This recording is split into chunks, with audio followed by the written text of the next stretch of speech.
En este video veremos la segunda parte de la clase de ultrafiltración glomerular y hemodinamia renal. En esta clase veremos los factores determinantes del mecanismo de filtración glomerular renal, las fuerzas de Starling que determinan la presión efectiva de ultrafiltración a lo largo de un capilar glomerular renal y su comparación con las de un capilar sistémico, y los mecanismos que participan en la regulación y autorregulación del volumen de filtrado glomerular y del flujo sanguíneo renal. Los factores determinantes del volumen de filtrado son la constante de filtración o KF y la presión efectiva de ultrafiltración. El KF depende de la permeabilidad de la barrera de filtración y de la superficie de filtración disponible, mientras que el APEUF depende de los factores hemodinámicos determinados por las fuerzas de Starling.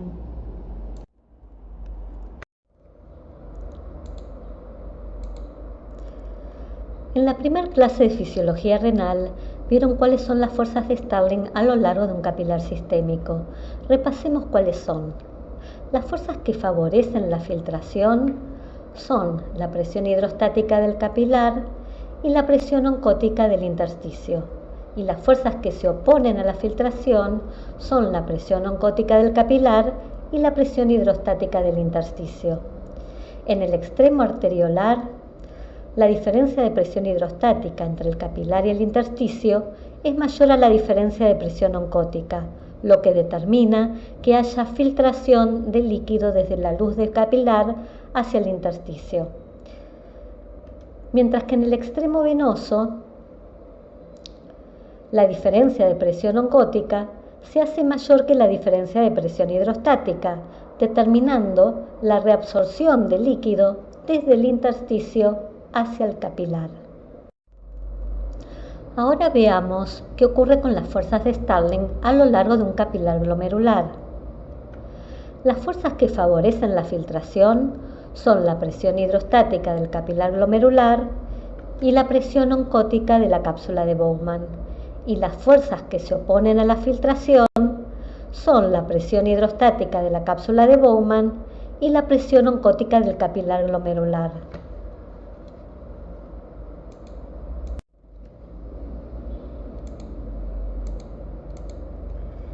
Si graficamos la presión hidrostática a lo largo de un capilar glomerular en milímetros de mercurio, vemos que se mantiene constante a lo largo del mismo. Como mencioné en la primera parte de la clase, el capilar glomerular está entre las arteriolas aferentes y las arteriolas eferentes, que son dos zonas de alta resistencia, favoreciendo una alta presión hidrostática intracapilar que se mantiene constante a pesar de la fuerza de rozamiento de la sangre contra las paredes de los vasos. Ahora veamos qué ocurre con la presión oncótica a lo largo del capilar glomerular. Al comienzo del capilar, en el extremo cercano a la arteriola aferente, la presión oncótica es de alrededor de 25 milímetros de mercurio y va aumentando a lo largo del capilar hacia el extremo cercano a la arteriola eferente. Esto se debe a que el plasma que llega al capilar se va filtrando a lo largo del mismo, pero como las proteínas no pueden filtrar a través de los capilares, quedan retenidas en el interior del capilar, generando una presión osmótica efectiva denominada presión oncótica o coloidosmótica.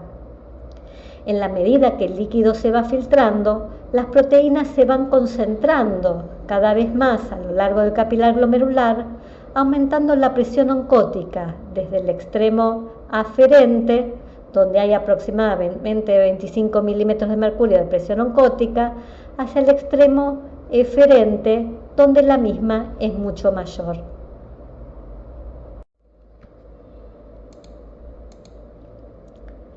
Si graficamos las fuerzas de Starling de la cápsula de Bowman, vemos que la presión hidrostática de la cápsula es mucho más baja que la presión hidrostática del capilar glomerular. y se mantiene constante a lo largo del capilar. Esta diferencia de presión hidrostática, siendo mayor en el capilar que en la cápsula, determina y favorece la filtración a través del capilar. La presión oncótica de la cápsula de Bowman es despreciable, es cercana a cero, debido a que las proteínas no se filtran.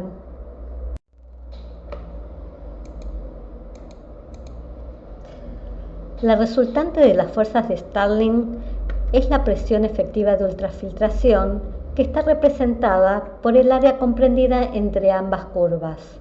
La PEUF resulta de la suma de presiones que favorecen el filtrado menos la suma de presiones que se oponen al mismo. Si calculamos la suma algebraica de las presiones que favorecen al filtrado menos las que se oponen, en el extremo cercano a la arteriola aferente da un valor de PEUF de alrededor de 10 milímetros de mercurio que favorece la filtración.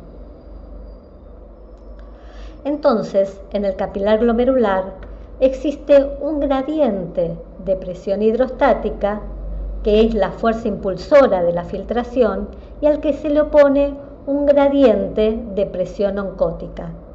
Como el gradiente de presión hidrostática es siempre mayor al de presión oncótica, a lo largo de un capilar glomerular siempre hay filtración.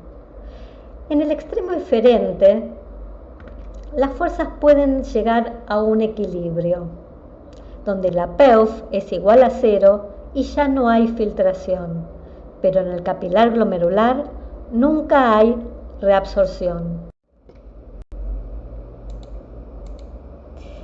Si comparamos un capilar glomerular con uno sistémico, vemos que en el capilar glomerular, como vimos en la diapositiva anterior, el gradiente de presión hidrostática es siempre mayor al de presión oncótica y por lo tanto hay filtración todo a lo largo del mismo. Sin embargo, como el gradiente de presión oncótica va aumentando a lo largo del capilar y la presión hidrostática se va manteniendo, la filtración glomerular va disminuyendo desde el extremo aferente hacia el extremo eferente. Mientras que en un capilar sistémico, en el extremo arterial hay filtración y en el extremo venoso hay reabsorción. La PEUF es similar en ambos capilares, mientras que el KF es alrededor de 100 veces mayor en los capilares glomerulares que en los sistémicos. Por lo tanto, la filtración glomerular es más alta, de alrededor de 180 litros por día, mientras que en los capilares sistémicos el volumen de filtrado en el extremo arterial es de 20 litros por día y el volumen de reabsorción en el extremo venoso es de 17 litros por día. El resto del líquido filtrado hacia el intersticio pasa directamente hacia la linfa. El flujo plasmático renal efectivo que perfunden los riñones es de alrededor de 600 mililitros por minuto y el volumen de filtrado glomerular es de entre 100 y 125 mililitros por minuto o 140 a 180 litros por día. La fracción de filtración es la relación entre el volumen de filtrado glomerular y el flujo plasmático renal efectivo y es alrededor de 0,2. Esto significa que se filtra alrededor de 20% del flujo plasmático renal efectivo que llega a los capilares glomerulares. Para que haya filtración es necesario que el riñón tenga una correcta perfusión. Cambios en el flujo sanguíneo renal y por lo tanto en el flujo plasmático renal van a modificar el filtrado glomerular. En el gráfico se muestra cómo varían la presión oncótica a lo largo del capilar glomerular. La curva roja continua corresponde a valores normales. Ahora miren la fórmula de fracción de filtración. Si hay una disminución en el flujo plasmático renal efectivo, el denominador de la fórmula, la fracción de plasma filtrado aumenta y por lo tanto se concentran más las proteínas y aumentan más rápido la presión oncótica, una fuerza que se opone a la filtración, desplazando así la curva de presión oncótica hacia la izquierda de la curva normal. Como resultado, disminuye el volumen de filtrado glomerular. En cambio, si aumenta el flujo plasmático renal efectivo, la fracción de filtración y la presión oncótica disminuyen. La curva de presión oncótica se desplazará entonces hacia la derecha, aumentando más lentamente que lo normal. Por lo tanto, esto va a llevar a un aumento del volumen de filtrado glomerular. Existen diferentes factores que afectan el filtrado glomerular a nivel del KF y de la presión efectiva de ultrafiltración. Acá vemos algunos de los factores que aumentan el KF y por lo tanto aumentan la filtración, y factores que disminuyen el KF y por lo tanto disminuyen la filtración. La contracción de las células mesangiales también reducirá el KF y su estiramiento aumentará el KF.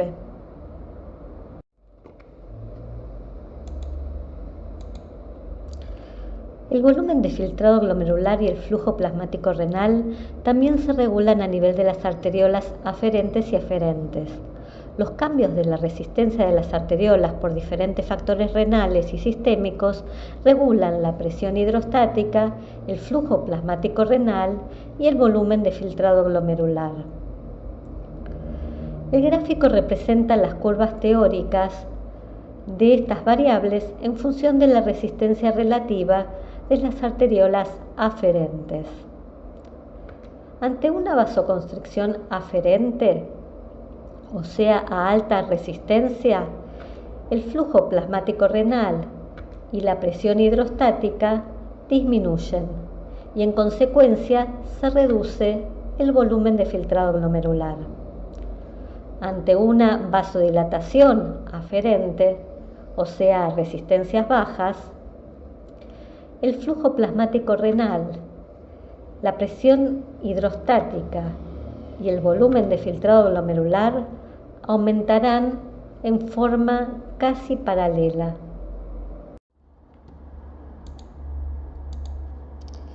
En este gráfico vemos qué ocurre cuando cambian las resistencias de las arteriolas eferentes.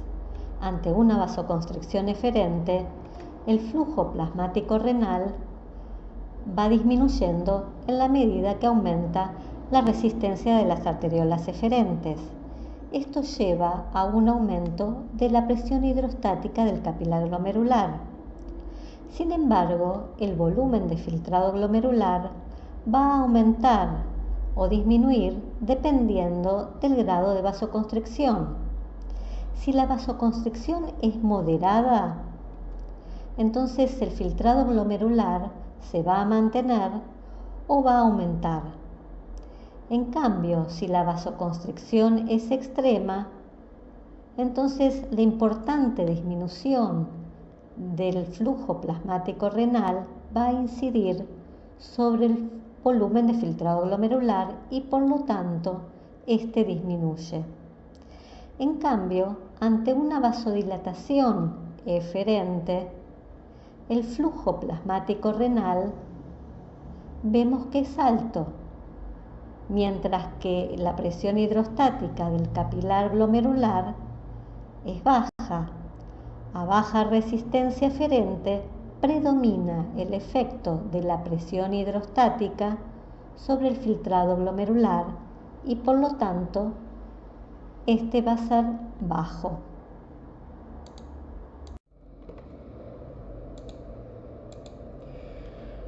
El volumen de filtrado glomerular y el flujo sanguíneo renal son regulados por mecanismos de autorregulación renal como el mecanismo miogénico y el de retroalimentación túbulo-glomerular y por mecanismos sistémicos neurohormonales. Los mecanismos de autorregulación renal son intrínsecos del riñón y pueden ocurrir incluso en un riñón aislado. En el primer gráfico se observa que en la medida que aumenta la presión arterial media, la resistencia de las arteriolas eferentes se modifica muy poco. En cambio, la resistencia de las arteriolas aferentes aumenta notablemente. Como se ve en los gráficos de flujo sanguíneo renal y volumen de filtrado glomerular en función de la presión arterial media, los mecanismos de autorregulación renal permiten que el riñón pueda mantener el filtrado glomerular y el flujo sanguíneo renal relativamente constantes, con leves variaciones dentro de valores normales, a pesar de que haya un aumento de la presión arterial media. Esto se da siempre y cuando la presión arterial media se encuentre dentro del rango de autorregulación entre 80 y 160 milímetros de mercurio aproximadamente. A presiones arteriales inferiores a 80 no hay autorregulación. Los mecanismos de autorregulación no son 100% perfectos, pero impiden cambios potencialmente grandes del filtrado glomerular y de la excreción de agua y de solutos que de otro modo se producirían ante cambios importantes de la presión arterial. Si volvemos al primer gráfico, vemos que es a nivel de las arteriolas aferentes donde actúan los mecanismos de autorregulación, al aumentar su resistencia cuando sube la presión arterial. Un mecanismo que contribuye a mantener el filtrado glomerular y el flujo sanguíneo renal relativamente constantes es la capacidad de las arteriolas aferentes de resistirse al estiramiento durante un aumento de la presión arterial media, lo que se denomina mecanismo miogénico. En el mecanismo miogénico, el aumento de la presión arterial produce un leve aumento del flujo sanguíneo renal y, en consecuencia, la distensión de la pared vascular de las arteriolas aferentes. Esto estimula la apertura de canales de calcio en la musculatura lisa de la arteriola y, como consecuencia, produce la contracción de la arteriola, aumentando su resistencia, restaurando así el flujo sanguíneo renal y el volumen de filtrado glomerular para que se mantengan constantes. En este mecanismo, tanto el sensor como el efector se encuentran en las arteriolas aferentes. El mecanismo de retroalimentación túbulo-glomerular se desencadena cuando, ante un aumento de la presión arterial media dentro del rango de autorregulación, se produce inicialmente un aumento del volumen de filtrado glomerular. Esto lleva a aumentar la carga filtrada de sodio y de cloruro que llega al asa ascendente gruesa de Henle. Al final de la misma, las células de la mácula densa sensan un aumento del sodio y del cloruro que entra a las células epiteliales y desencadena la liberación de sustancias vasoconstrictoras como la ATP y la adenosina, las cuales producen vasoconstricción de las arteriolas aferentes. Como consecuencia, se produce una disminución tanto del volumen de filtrado glomerular como del flujo plasmático renal, llevándolos a valores normales. En este mecanismo, el sensor se encuentra en la mácula densa y el efector se produce en las arteriolas aferentes. Además de los mecanismos de autorregulación, existen factores sistémicos neurohormonales que regulan el filtrado glomerular y el flujo sanguíneo renal. La regulación neural ocurre a través del sistema nervioso simpático que inerva los riñones y produce vasoconstricción de las arteriolas, aumento de la liberación de renina y aumento de la reabsorción de sodio. La regulación hormonal se da por una serie de factores vasoconstrictores como la renina, la angiotensina 2, entre otros, y factores vasodilatadores como el factor natriurético atrial, entre otros, los cuales veremos con detenimiento en próximas clases de fisiología renal. Para profundizar en los temas de la clase, te recomiendo la lectura de algunos de los libros de fisiología y te invito a resolver los ejercicios de la guía de trabajos prácticos.